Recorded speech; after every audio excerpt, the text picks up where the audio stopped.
Shalom saudara, Merry Christmas. Supaya suasana Natal itu ada pada kita. Ingat, Natal itu bukan sekedar perayaan, tapi Natal itu ada satu menikmati dan membagikan damai sukacita, berita kasih Tuhan kepada umat manusia. Sehingga jangan cuma kita merayakan, akhirnya kita berkelahi, kita lelah-lelah untuk menunjukkan hiasan yang indah.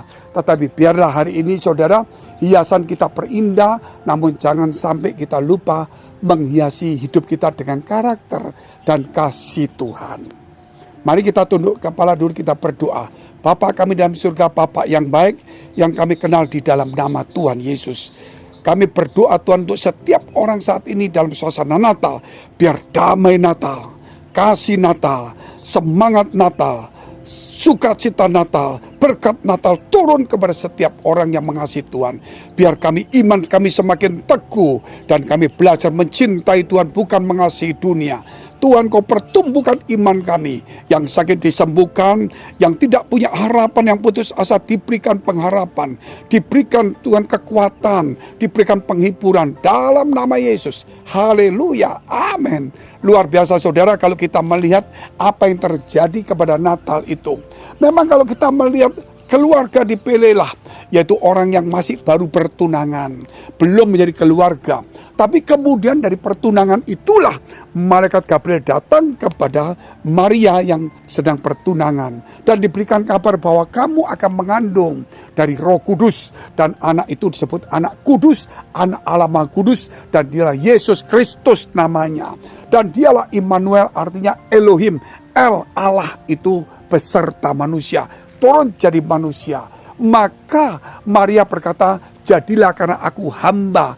Marilah pada Natal ini saudara kita menerima tugas, karena kita adalah hamba. Jangan Natal ini menjadikan diri kita sebagai Tuhan, tetapi dalam pelayanan kita menjadi hamba, melayani dan mengasihi Tuhan. Saudara, mari kita merendahkan diri. Ketika kita meninggalkan diri, kita tidak akan menerima daripada berita Natal itu. Kemudian apa yang terjadi? Apakah stop seperti itu? Tidak. Kemudian Yusuf itu membawa Maria ke Bethlehem. Tetapi kandungannya, saudara, itu semakin besar. Dan di Bethlehem tidak ada tempat penginapan untuk mereka. Semua penuh, karena itulah pendaftaran pertama penduduk yang dilakukan oleh Kaisar Agustus. Kaisar Agustus siapa? Dialah anak tiri, saudara, daripada kita tahu siapa tokoh legenda yang ada di zaman Roma, zaman dahulu. Sebelum menjadi kerajaan adalah republik, saudara. Dan itulah kemudian kita tahu dia menjadi raja di tempat itu dan kaisar pertama. Dan disitulah Yesus lahir. Sebagaimana yang Tuhan katakan kepada Daniel, bahwa akan ada 4 kerajaan. Yaitu kerajaan pertama disebutkan kerajaan Nebukadnezar seperti patung dengan kepala emas. Kemudian ada kerajaan kedua, Media Persia, yaitu dada dari patung itu dari perak. Kemudian saudara, kerajaan ketiga yaitu Alexander the Great, Yunani, Makedonia dari pinggang dan lengannya, saudara, pinggangnya dari tembaga. Kemudian kerajaan keempat Romawi, dari kaki, dari besi dan tanah. Saudara, itulah Romawi dan sangat keras sekali. Dan pada saat itulah Tuhan akan mendirikan kerajaan yang dari surga, kerajaan kekal, saudara. Dan disitulah sebuah batu yang turun dari gunung, yang bukan oleh perbuatan tangan manusia, menimpa kaki patung itu, dan kemudian patung itu rubuh dan menjadi debu dan ditiup oleh angin. Tetapi batu itu menjadi gunung, karena itu adalah gereja Tuhan, yaitu Yesus Kristus, yang bukan perbuatan tangan manusia, tapi tangan Tuhan. Itulah gereja Tuhan. Persis di zamannya Kaisar Agustus Yesus lahir. Persis semuanya. Dan kemudian apa yang terjadi? Yusuf tidak mendapatkan tempat. Inilah satu pelajaran bagi kita hari ini, saudara. Bahwa kita adalah hamba dan kita harus memberikan tempat untuk Yesus dalam hati kita. Bukan sebagai bayi, tetapi untuk tempat sebagai rumah daripada Yesus, yaitu firman Allah, Yesus yang berkuasa, Yesus yang raja atas hati kita dan hidup kita. Sehingga hidup kita bukan kita lagi, tetapi Kristus di dalam kita. Bukan hanya itu saudara, kalau kita melihat kemudian Yusuf ingin menceraikan Maria. Itu dikatakan dalam kitab Matius pasal 1. Saudara bisa membacanya. Karena dia tulus hatinya tidak mau menceraikan Maria secara umum, tetapi secara diam-diam. Tetapi malaikat Tuhan datang, Yusuf anak Daud, jangan kau ceraikan Maria. Karena anak yang dikandung dari Roh Kudus, berarti 2 kali.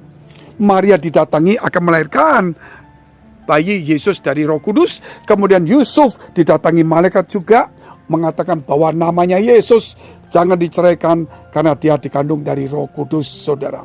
Inilah artinya bahwa Yesus itu, saudara, bukan sekedar dari keinginan manusia, tetapi keinginan Allah, yaitu Roh Kudus turun supaya manusia, saudara, menerima kehadiran Allah di bumi ini.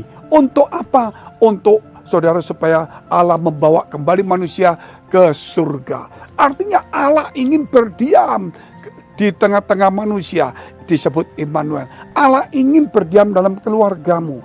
Allah ingin berdiam dalam hidupmu, sehingga hidupmu menjadi rumah Allah. Ingat itu, damai Natal. Sehingga kalau kita lihat apa sebenarnya terjadi, bahwa sebelum Yusuf harus pergi ke Mesir, Tuhan sudah mengutus orang Majus untuk datang menyembah, menunjukkan bahwa Yesus raja di atas segala raja.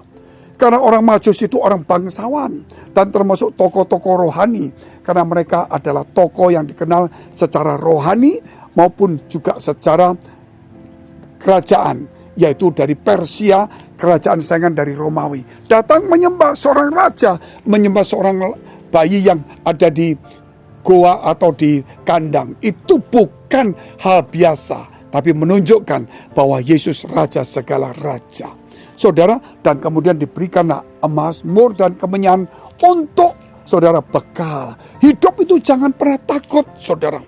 Kita tahu bahwa Allah itu, saudara, selalu menyediakan kepada kita, yaitu membekali kita. Membekali kita pertama, kalau kita melihat Roh Kudus. Ketika murid-murid kita melihat setelah Yesus naik ke surga, dia mengutus Roh Kudus supaya mereka dibekali. Tetapi bukan hanya itu saja. Kalau kita melihat sebelum Yesus naik, dia katakan, tinggallah di Yerusalem sampai engkau diperlengkapi kuasa Maha Tinggi. Kuasa Maha Tinggi ada pada kita, ada pada saudara hari ini. Sehingga janganlah mengemis saudara kepada orang lain. Jangan punya mental untuk meminta kepada orang lain. Belajar punya mental untuk memberi, terutama kasih kepada banyak orang. Yakinlah Allah sedang bekerja di dalam hidupmu. Saudara, apapun hidup kita, apapun kesulitannya, Tuhan selalu membekali kita. Sebagaimana kita lihat Yusuf juga, dia di Mesir. Tuhan berkata 7 tahun panen raya. Nanti setelah itu 7 tahun kekeringan. Sehingga ketika sebelum kering, Tuhan memberikan kepada kita. Biar damai Natal ini Tuhan membekali kita dengan kasih, dengan iman. Supaya pada tahun 2000 atau tahun 2023 atau ke depannya, saudara, kita sudah dibekali iman yang kuat, kasih yang kuat. Sehingga setiap persoalan yang kita hadapi, kita akan tahu bahwa Allah turut bekerja. Allah mengasihi saudara dan saya. Tetaplah tekun dan nikmati Natal ini dengan sukacita dan harapan dari Tuhan. Ikutin visi yang Tuhan berikan, yaitu karena kita lahir dari visi, saudara. Dan kita ini harus punya visi. Gereja punya visi. Dan ikutilah visi dalam gereja.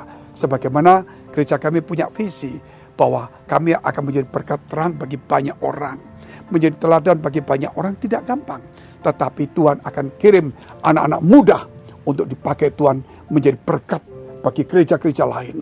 Yaitu menjadi hamba-hamba Tuhan dengan hati yang tulus. Dan ribuan orang akan diberkati supaya menjadi sarana untuk memberitakan Injil kemana-mana. Haleluya. Mari kita tunduk kepala, kita berdoa.